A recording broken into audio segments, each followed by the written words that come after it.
What is going on, Corner Talk family? It's good to have you guys back for another episode. We're excited for today's episode, but real quick, for anyone that's listening, whether you guys are listening on Apple, Amazon, Spotify, wherever you guys are consuming this content from, I want to let you guys know that we actually have a YouTube channel, and so you guys will be able to go to YouTube, search it up at Corner Talk HT, go subscribe, share it. We've had a lot of really good episodes the last several months, really good guests, and so our hope through every episode is that this would bless you, that it would empower you, equip you. We're looking forward to hearing all the testimonies of what God has been doing in your life, but be sure that you guys go like, share, subscribe, all of that good stuff. We'd love to have you guys join us on YouTube. If you are on YouTube, go look for us on Apple, on Spotify, Amazon, all of that good stuff. But without further ado, I'd love to introduce my guest today. He is our marriage pastor, but he calls himself the marriage director. He's been here at TWC since I was 4 years old. He's a second dad to me. He's family to me. But without further ado, Amato. Yeah, thank you for having me. Hey, absolutely. Overdue. Appreciate it, though. Overdue. Overdue. You've been doing this for years. Gosh, and I'm just now able to get here. on. That's right. We had Living in the Moment and then Corner Talk, and then we took a break, and now we're back with Corner Talk, but we're doing the video edition. See, that's why, because I just wanted to be able to show you off on camera to the thousands of people around the world. Well, thank you. I'm honored that I finally built enough equity in our relationship where you thought, hey, this guy's got something to say. To be able to be here? Yeah. Gosh. Well, I'm excited to have you on here today. I know here soon, whenever that is going to be, I don't know if the cat's out of the bag. I know you're going to be launching your own podcast, though. That's right. Here soon. Yeah. So you guys be on the lookout for that. Some really good content's coming. It's exciting. If he wants to share more about that, then I will. Because I'm not even sure if I was supposed to let that out of the bag. So sorry, Zach, Jordan, if you guys were in on that as well. But really good stuff's coming soon. Yeah, let's go ahead and talk about it, because go for it. Honestly, that's one of the reasons I'm here, just to see kind of how this runs, because I've never really done a podcast. You know, I've always been told I had the gift of gab. I didn't even know that was a gift, but apparently it's a gift. Yeah. The gift of gab. So, but I've never really seen how this works. So it's going to be interesting to kind of collab and figure this out. But our content is going to be over relationships and marriages and just how to do it God's way. Because, excuse me, I have this really bad cough too, so I apologize to your listeners. But just, growing up, doing it my way the whole time, or even when I got married, in the first 7 years of my marriage was just a train wreck, only because I just didn't know there was a better way. Sure. And so once we learned how to do it in a godly manner, it totally changed everything, not only for me and my wife, Jocelyn, but our kids. And so it's going to be just informational. I want it to be practical. I want it to be informative so you can kind of understand a little bit of who you are and why you are that way. Yeah. Opposed to, because I think if you understand who you are and why you're that way, I think it's easier to start to heal in that area. Yeah. And so, do you have a name yet? it's just going to be, our ministry is intentional marriage. Okay. So it's just going to be like the Intentional Marriage Podcast. I don't have anything just like nothing fancy or Corner Talk Marriage Edition. Yeah, Marriage Edition. We're not fancy people, and I think that's honestly, whenever I became a Christian, that was one of the things I asked the Lord. I said, Lord, don't make me unrelatable and don't make me weird.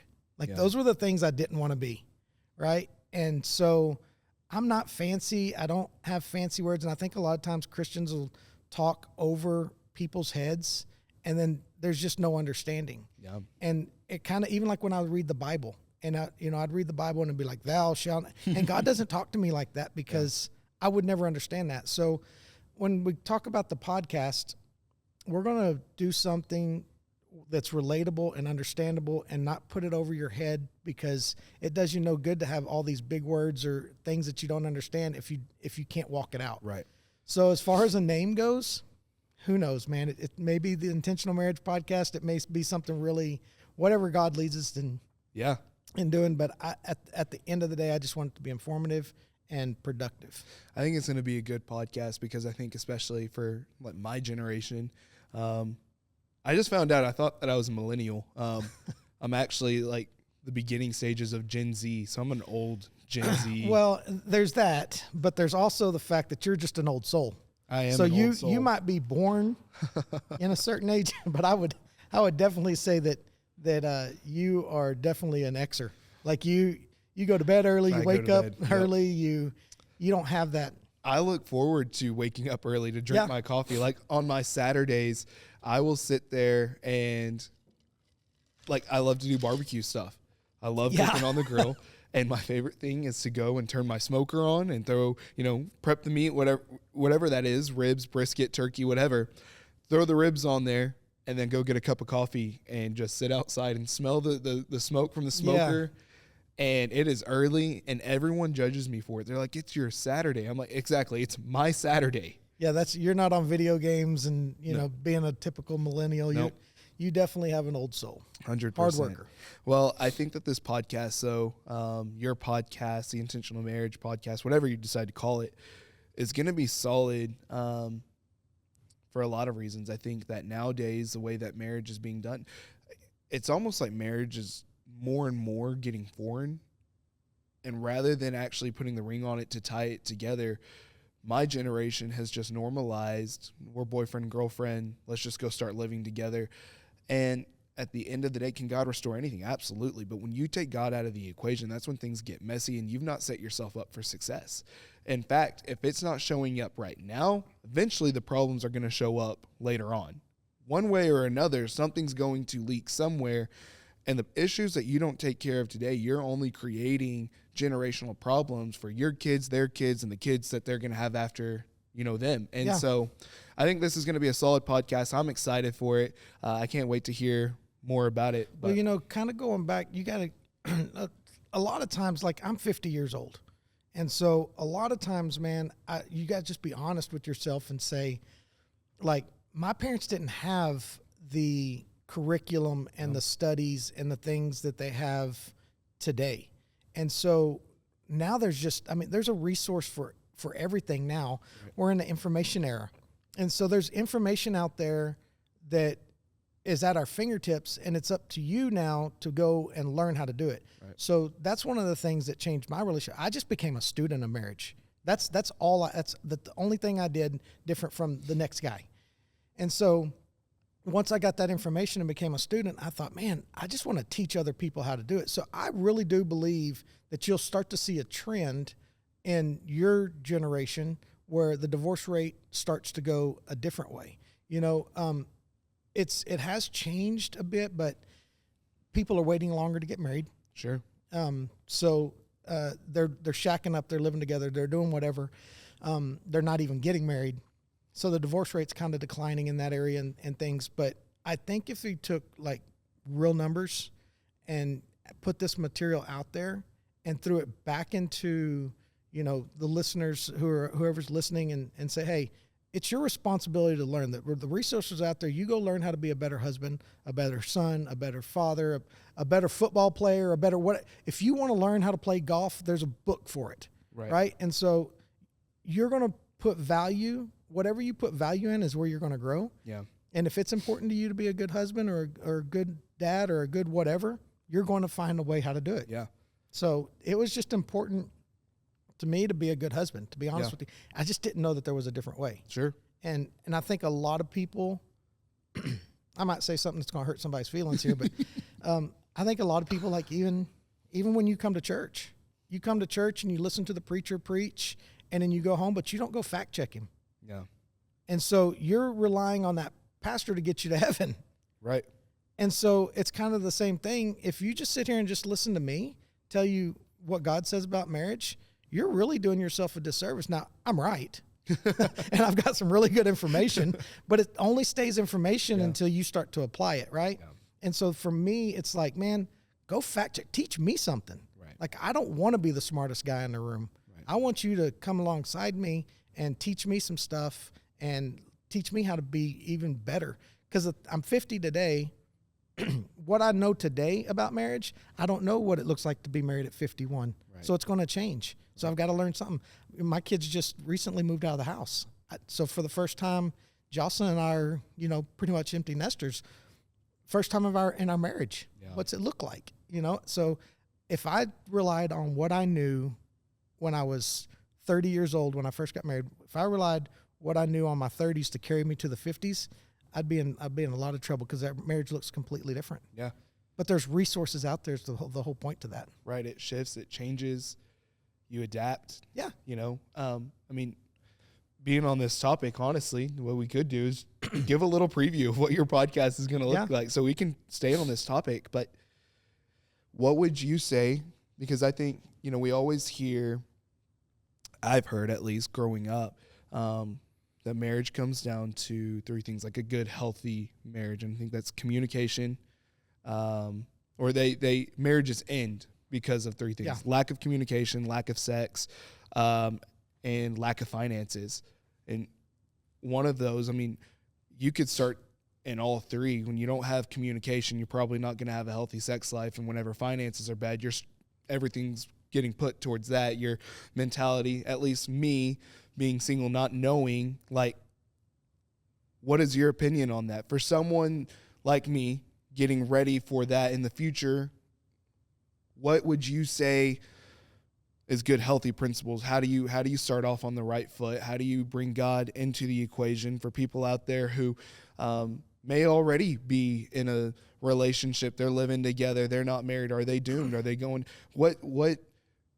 However you want to start that off. Yeah. So you're 100% right. The most common reasons for divorce are lack of sex, lack of communication, and lack of intimacy, lack of communication, and lack of finances. Or, like I like to say, it's the unmet expectation of all three of those. Sure. When I got married, I expected to have more sex. Yeah. When we got married, Jocelyn expected to have more money. Yeah. She expected to have more conversation. She expected me to be more vocal and lead my family. So it's the expectation of those three that weren't met that causes the divide. But honest to God, man, if you can just get one of those together, it clears everything up. And that's communication. Communication is probably the biggest ingredient to making a marriage work. If you can learn how to communicate, then you can fix intimacy, you can fix finances.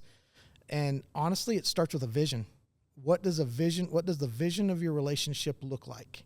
Right. And so what we do is we do it annually. Every year you sit down and you talk about intimacy, you talk about finances, you talk about kids, you talk about dating. Any point of contention that you have in your relationship, you want to sit down and have a conversation about that and just get on the same page. And then once you're on the same page, all the little bickering will stop, right? So those are the three things: intimacy, communication, and finances. But I'd like to flip that, and I would like to say if you don't go into your marriage with a negative connotation already, like, hey, man, these are the three things we have to watch out for. If you do these three things, I think you start off on the right foot. Love requires action. Love requires action.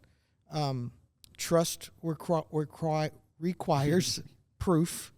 Love requires action. Trust requires proof. And the third thing is sorry requires change. If you can go in there with love, trust, and sorry on your mind, and know that those three requirements are on the other side of that, I think it'll change everything. I could tell you I love you, but I want to see it. Yeah. Love's just a word, right? No, love's an action. How do you know that love's an action? Because Jesus went to the cross for us. Yeah. He didn't want to go to the cross. Oh, yeah. Matter of fact, he said, if there's any other way, but he said, I'll do it, but if there's any other way. So we know that love's an action, right? And then trust, PT says it all the time. It's earned in drops and lost in buckets. Yeah. I have to know I can trust you. There's proof.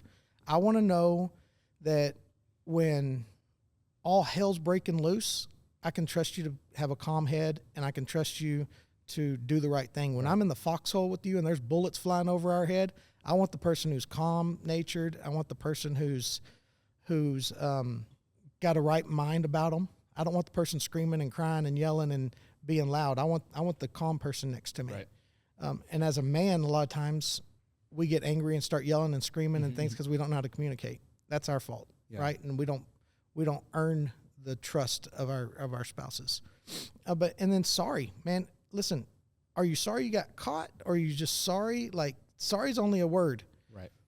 True repentance requires change. Yeah. So if I say I'm sorry, that I have to change. Yeah. I have to repent for what I've done, and I have to change. Right. And so I think if you go into those things, love requires action. Trust requires proof, and sorry requires change. I think you'll be okay. Okay, so for someone, you take those, you're talking about the beginning stages of marriage, but then even talking about the later stages, because like you said earlier, things change, you got to adapt. You know, you're setting the vision, the maybe even core values for your family each and every single year. But for me, someone who's dating, how do you date correctly to set yourself up for a marriage? You know, because you've seen those instances where people have rushed into it, not prepared, not ready. They don't have the foundations. Doesn't mean that the marriage is going to fail. It just means you're going to have a lot more work. So is there a proper way to date? Is there a proper, I mean, do you take the same principles and apply it in the dating phase? Like, is there change? What is there? I think so. Communication is key, obviously, but I think having fun is what starts it all. Yep. And I think what happens in marriage is once you get married, then bills come along, kids come along, mortgages come along. Things get real. Everything gets real, right? And so you stop having fun and you start trying to figure out how to just manage. And so how do you get back to that? You go back to what you did when you dated. Listen, we're going to go on dates every week. We're not going to talk about the kids. We're not going to talk about the bills. And it don't have to be an expensive date. For the longest time, Jocelyn and I would just go to Sonic, grab a Coke, and just go drive around neighborhoods and dream about, look at the big houses and hey, how can we live in one of those one day? Or wouldn't it be cool? Or, and honestly, it was just communication. We were just getting to know each other again. And so seeking, when you're first dating, I think that's the biggest thing is make sure that you're constantly having fun, because that's really, you want to marry your best friend. Right. Right. And so if all you do is work, that's boring. Yep. So fun's got to be the number one key element in that. But then once you see that, man, there's some traction here and there's going to go places, then you have to have those conversations. Yeah. And sometimes they're tough conversations. But here's the thing with the tough conversation. You have to have those tough conversations because tough conversations builds trust and it builds character. And so when I have that tough conversation with you and you start acting up or start yelling at me or stuff, that might change the way that this relationship goes. Yeah. But if we can have a conversation and we can figure out how to come to a common ground, again, I can be in that foxhole with you. Right. Because later on in life, when we do interject kids and financial struggles and things like that, I know that we can sit down and have open, honest communication. Right. And I think that's what you do. You start with fun, and then once you see where it's going, you start with those tough conversations. Don't ever shy away from them. It builds character. Yeah.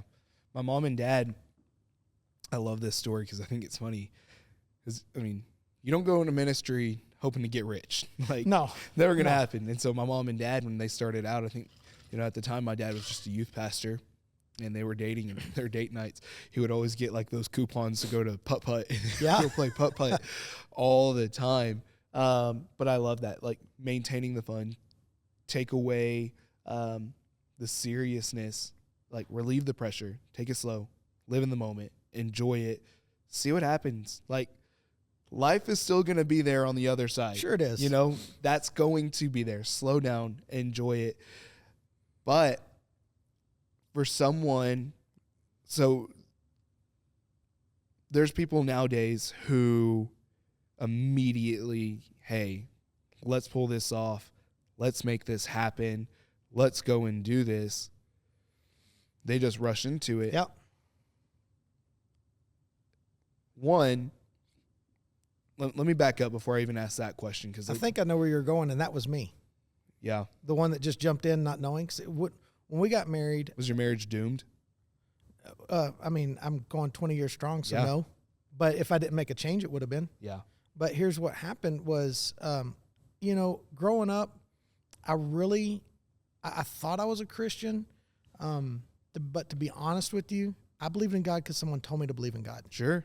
And so, I knew I was going to go to hell if I didn't believe in God. And they're like, hey, if you don't believe in God, you're going to go to hell. I was like, I got to believe in God. I believe in God.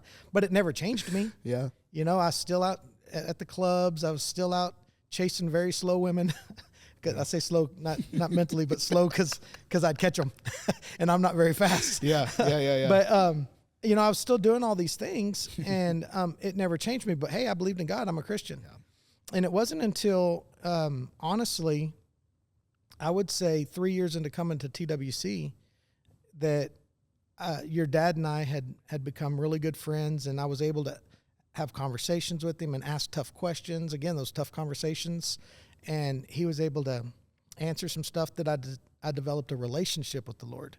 And the relationship is what changed me. I was like, oh, and then whenever I'd do something and it just didn't feel right, it was just the Lord just saying, man, you know better than that, right? It wasn't conviction. It wasn't condemnation. You're going to hell for that. It was more of a, oh man, I didn't even know you did that, because really when God said, I forgive you, he forgave me for everything that I did. And when I did it again, he's like, oh, I didn't even know you did that. Yeah. Because he literally forgot that I did it. And so for me, it kind of just broke my heart. And it was like, man, I don't want to disappoint the Lord anymore. And so that's really what started to change who I was. Right. And so that got me to this point. But, when Jocelyn and I first got married, I wasn't going to church. I mean, we didn't really have a relationship with the Lord. And so I'm that guy. I just jumped into it. I knew I was 30 years old. I was ready to settle down. I thought Jocelyn was incredibly hot, and I wanted to marry her because she was hot and she was fun. Again, we weren't doing it God's way. We were doing it our way. And if I'm just being honest with you, I knew what to do on the honeymoon. And then after that, it was Jocelyn's job to make my marriage successful for the next 50 years of our lives. That's where I went into this marriage.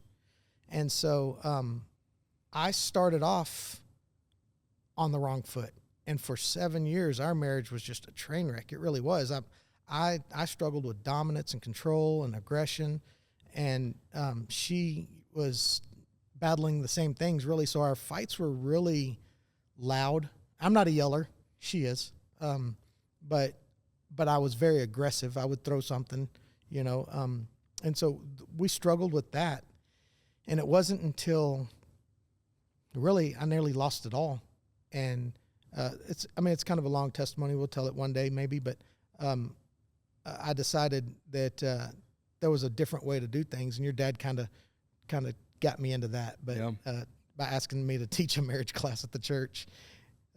After I'd already told him I wanted divorced, and he said, do you want to teach a marriage class? I said, man, do you even listen to me? Like, I'm the worst person for this job, not knowing at that time what God was just setting us up for. And so, once I watched a video by Pastor Jimmy Evans from Marriage Today, and I watched that video, and I realized real quickly that I'd always done things my way and not God's way. And so when I set out to do this, I set out to prove God wrong.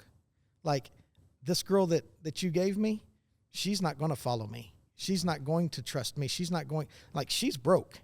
I'm good. Like, I'm good. But the girl you say that, men are supposed to lead and women are supposed to follow, she's broke. She's not going to follow me. And so I set out to prove the Lord wrong, that his principles won't work in my relationship. Right. And what I found out was he was absolutely right. Jocelyn didn't follow me for the first few months, but I wasn't a followable person. Sure. I found out I was doing things my way and not the Lord's way, and who would want to follow me? And so Jocelyn's not required to submit to me. she's required to submit to the Lord that resides inside of me. That's good. And so if I'm not living in a godly manner, man, I can walk into the house even to this day in 20 years of doing this and walk into the house and say, this is the way we're going to do things. And Jocelyn will be like, buckle up, buddy. It's not going to go the way you think it's going to go.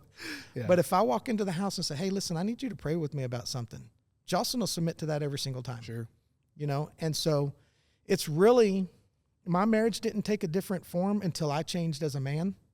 And once I changed as a man, it was easy for Jocelyn to submit and follow me that way. Yeah. And so it turned out God was right the whole time. Yeah. So our tough conversations, because one of the themes of this whole entire conversation has been, you know, I had to have a conversation. I had to do this. I had to do that. So tough conversations are going to happen. Are disagreements healthy? And how do you navigate disagreements? Because I'm sure in a lot of those, like you were saying, like, hey, this is what we're going to do. Jocelyn be like, you know. So knowing that disagreements happen, how do you navigate? Because you're going to have, tough conversations. But people who, I think one of the common things is the moment that we have a tough conversation, oh man, are we meant to be together? Is this really what God has for us? And I think it scares people because fights are going to happen. But how do you navigate that whenever you're in the middle of that? So that's a great question. I think healthy conflict, if it's done in the right way, can be healthy. Mm-hmm. I love this analogy. I believe it was from Pastor Jimmy Evans, but if it's not, then I'm not sure who it was. How many times have you said it? Because if you said it the first time, you got to give credit back to Jimmy Evans. Well, I've used it for many, many years now. Oh, so then it's your quote. So it's my analogy. Said it. It's like I've always said. I don't know who it was, but I love the analogy of the two rivers, right? So you have a river and it's going this way, and that represents you. And then you have another river and it's flowing this way, and that represents your partner. They're independent of each other, and they're going in one way. There's nothing stopping them from flowing that way, right? So you have a expectation, and it's going this way. She has an expectation, and it's going this way. When you blend those two rivers at the beginning, one's still trying to go one way, and the other one's trying to go the other way, and there's going to be rapids. There's going to be all this turmoil and there should be. You're trying to blend two things that are flowing right in the way that it's going. It's expected to go that way. And so there's going to be rapids. But the further you get down this river, it starts to blend together. You can't tell the left from the right, and it starts to smooth out. Those rapids at the beginning are those tough conversations that you have to have. And as you start to blend each other's expectations, and you start to understand each other, and you start to have the same goals, then it starts to look like one river. Does that make sense? Yeah, absolutely. And so when you have those conversations, it starts to I guess boil over and things like that, because you're doing the same thing. Sure. You'll have a common goal that you're trying to get to. Right. So for people who might be in that season, is there a timetable on that? Like, we've been at this for years, we've been at this for months. Is there a timetable, or could the answer just, what is God calling you to do right now? Because if he's calling you to love that person, does that make sense? Yeah. So I always put a timetable, maybe. When we set out to do a vision for our relationships, we do it 1 year at a time. Okay. The 50 years will get there, but just do it 1 year at a time. And then obviously if something dramatic happens or some kind of trauma happens within that year, you need to probably sit down and reevaluate your goals and things, because they've changed, maybe the birth of a child or the death of a parent or something like that. You move, whatever it looks like, but something that's really, big that happens, you need to probably sit down. I also found that if you're constantly bickering, then it's probably because you're not on the same page. Yeah. And that vision for what it looks like for the next year is going to be a lifesaver. I can promise you that. But here's the thing is, I am who I am. Right. God created me a certain way, and for whatever reason, God bless God's heart, he created Jocelyn the opposite of me. Yeah. And he put us together.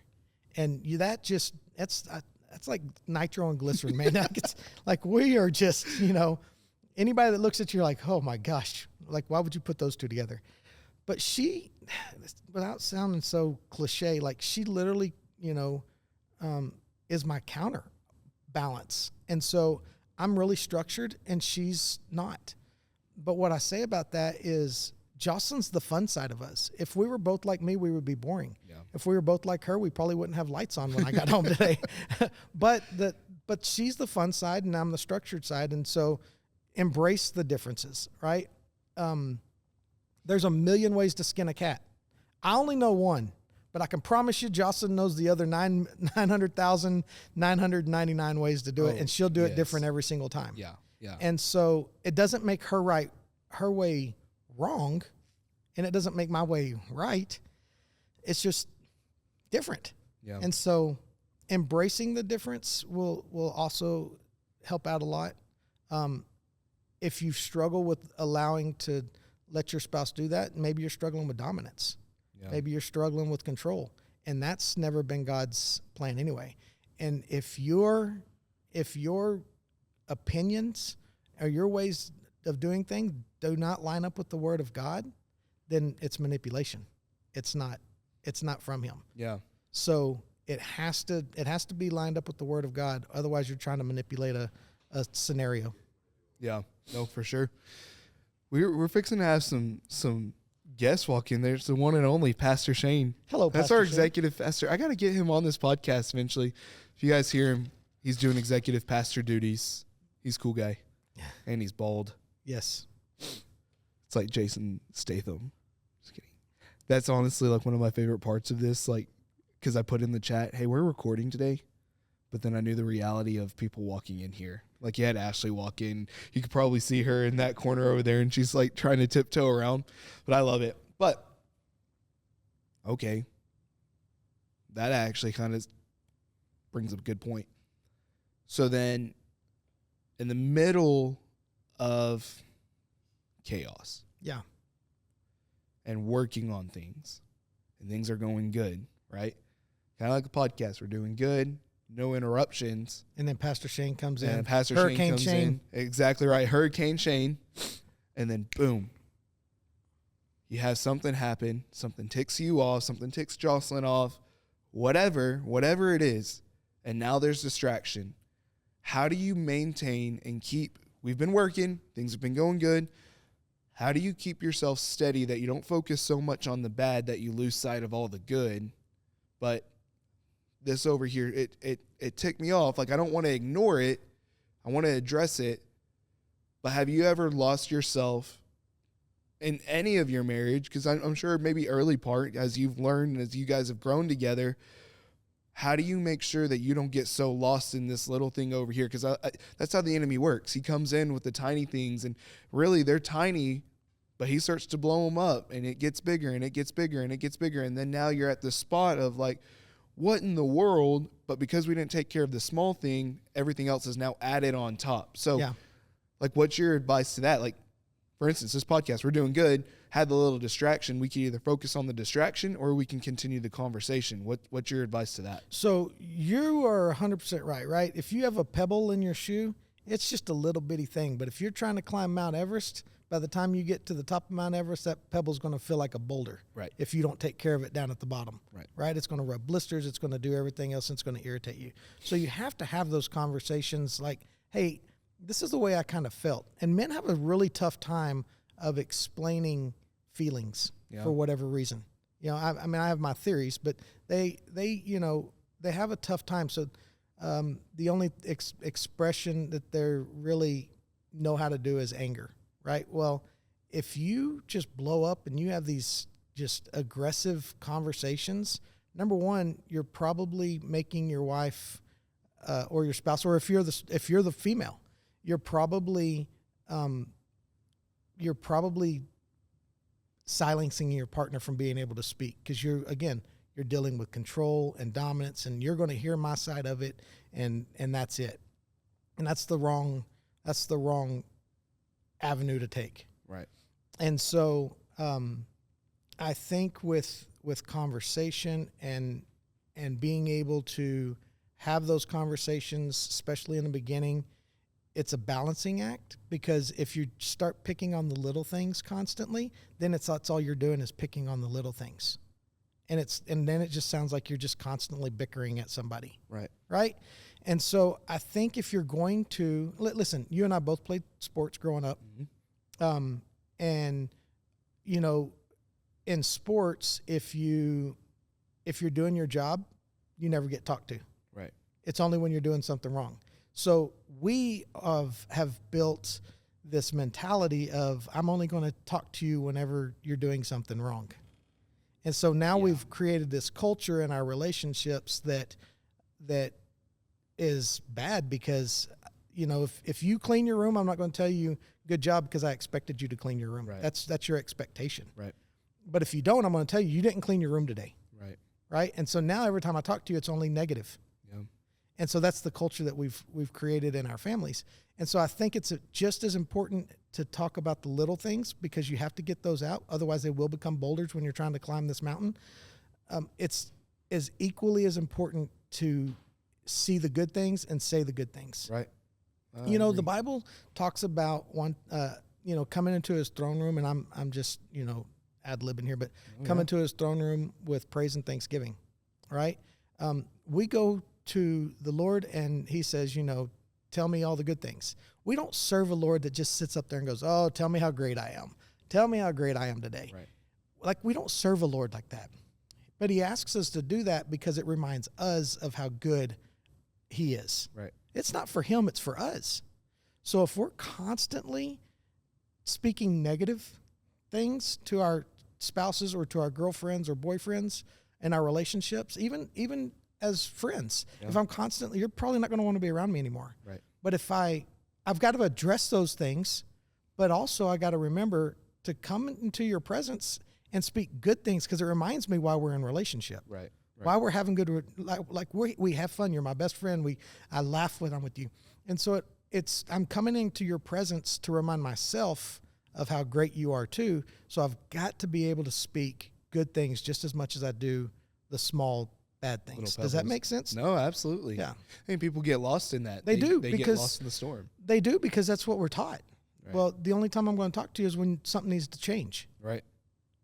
I mean, you think about farmers in West Texas, like cotton, you have a storm, people are complaining about the storm, but man, the rainwater was good for all the farmers. Yeah. Like, they needed that. Yeah, that's right. And you get so lost in the bad that you're never able to focus on the good, and the enemy's already got you by the throat. Yep, a lot of time. You're setting yourself up for failure, in a sense. And I'll be honest, man, it's what you're putting in. Yeah. It's really what you're putting in. Not trying to get all super spiritual or anything like that, but if I am going to the gym and I'm listening to some heavy metal so I can throw up some weight or something like that, I'm really into it. I'm putting that aggression into my body so I can throw the weight up, right? And so if I'm constantly watching films that are about, violence, and I'm constantly listening to music that's violent, and I'm probably going to portray violence. Right. It's just going to come out in me. Yeah. And so it's really what you're putting into your body. But if I start my morning with spending time with the Lord, and I'm listening to podcasts, and I'm listening to books on tape, or I'm reading self-help books, and I'm learning what the Lord has for me, it really changes my mentality from being a negative person to a positive person. And then eventually, let me just say this. Eventually it changes, right? But I know, for me, it wasn't natural for me to do some of the things that Jocelyn needed from me. Yeah. And so I would literally set myself reminders, because I knew she needed those. Once we had those conversations and she said, I need this, I want to be able to meet those needs as a husband. I should want to be able. If you don't want to meet your wife's needs, then there's a problem. Yeah. And so I want to meet her needs. And so I would set myself reminders, because it just wasn't natural to me to do these things. And so I would set myself reminders to meet those needs. And buddy, it was like just call her throughout the day. Send her a text, tell her you're thinking about her. It was little things like that, but my days would get so busy and I would forget. Yeah. And so it was literally retraining everything I knew of who what I thought was, just a partnership that was really unhealthy. And I had to learn how to meet her needs. Yeah. Simple goes a long way. It really does. Little tiny acts, But what's crazy is sometimes we complicate things because we take our relationship and we try to match it up to, maybe our friend's relationship or a relationship you see on TV, and you're like, well, why doesn't our relationship look like that? Now you're comparing them, and now you're angry because it doesn't. Listen, your relationship's your relationship. I tell people all the time that our marriages are unique, but our problems are common. Yeah. So don't compare your marriage. Your marriage is completely unique to you. Now, our problems, finances, intimacy, communication, those are all the same problems that everybody has. 100%. Right? And so let's figure out what the problem is and work together on making it fit to what our relationship looks like. Right. Your relationship's going to look different than my relationship. Right. And so, but what works for you and what works for me, some people might look at my relationship and go, oh, I would never put up with that. Well, that's why God didn't put y'all together, because I'm willing to put up with that. Yeah. Because it doesn't really bother me. Right. I like what you said about comparing, because so quickly do we look, across the street, or we look on Instagram, or we look on Facebook, or we see this. Number one, TV's movies, those are fake. Yeah. Right? Yeah. They're always going to portray good writers. to great writers. I mean, you have all those love stories. People love it. Like, This Is Us. People wanted the marriage like Jack and Rebecca. Yeah. How many times did they write something and rip up that paper, wad it up, throw it, and rewrite something else? Right. Yeah. Exactly right. And, one of those things is take the TV, take the movie out of it. You take Instagram, and you're looking at real people, real relationships. Well, no one's going to post the bad things on their social media. They're going to post all the good things. So, like, my thing is, and even outside of marriage and relationships, like, you see someone who's been successful, and you don't know the sacrifices that it took to get there. You also, for marriage and relationships, you don't know the fights that it took to get there. So be very careful of what you wish for. Yeah, you can't compare. You can't compare. That's dangerous to compare your relationship. Yeah, people look at me and Jocelyn today, and we argue today. Like, I'm probably going to go home and argue with her right now, here in a minute. Make sure the lights are still on. Yeah, that's just what we do. Like, right? I mean, but it's one of those things, like it's a playful banter now, and some people might go, oh man, I'll post something on Facebook, and here's a problem with social media is everything's great on social media because you don't post your bad stuff. Yeah. So I'll post a place we're at. I'll post Christmas pictures or whatever it might be that I'm posting, and that's the good part of our life. They don't see what it took to get to there. Right. They don't see that we were all yelling at each other before we said cheese. You know what I mean? Took the picture. Yep. And so be really careful on comparing what it is. So I would almost bet you some people out there go, man, I want what you got. No, listen, it took a while to get here. It took a while to get here, and it was rough getting here. So be careful what you wish for. Right. But you've got something unique. And I love when your dad says, why would you want a cheap imitation when you can have an expensive original? Yeah. Man, your marriage is original. Right. Make it original. Right. Not for anybody else. Right. But for you, your kids, your grandkids, whatever that looks like. Right. Maybe if you don't even have kids, I don't know. Maybe you don't want kids, and that's fine too. It's whatever is good for the two of you that y'all sit down and y'all have talked about. So is the right answer then, I know we're running out of time, but the right answer is don't look across and compare. But when's the last time you asked God what's his vision for your relationship, for your marriage? What is, in his eyes, what does it look like? That's the right answer. I was going to say there's not a right answer, but yes, I would say that's the right answer. At the end of the day, it's not your answer, it's not her answer, it's God's answer. Yeah. And so if you're not submitting both of your wills to the Lord, then you're already behind the eight ball. 100%. And so, you had told me one time when about the girl you were dating was, I said, why? And you said, she makes me a better person, and I want to help her with her ministry, mm-hmm. and she helps me with mine. And I think that at the end of the day, that's all we can do is honor God and saying, put me with somebody that will help me get to the point that you put me on this earth for. I didn't come to this earth just to live for however many years and then pass away. You put me on this earth for a reason. Partner me up with somebody who's going to help me get to that point, right, and who I can help get to that point as well. Right. I love that. Well, these guys just got a whole snippet of your new podcast that's fixing to come out. Yeah.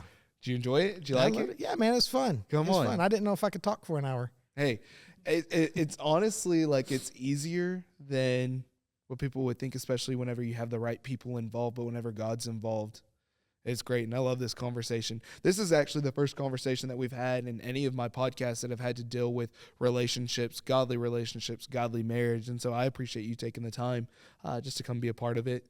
Man, I've been telling you for 2 or 3 years that I'm really good at what I'm talking. Well, and you should, I was letting you just like get all your stuff together because I knew this one would be so good. Listen, it's got to be led by the Lord, because if you depend on me, I'm going to blow it. Yeah.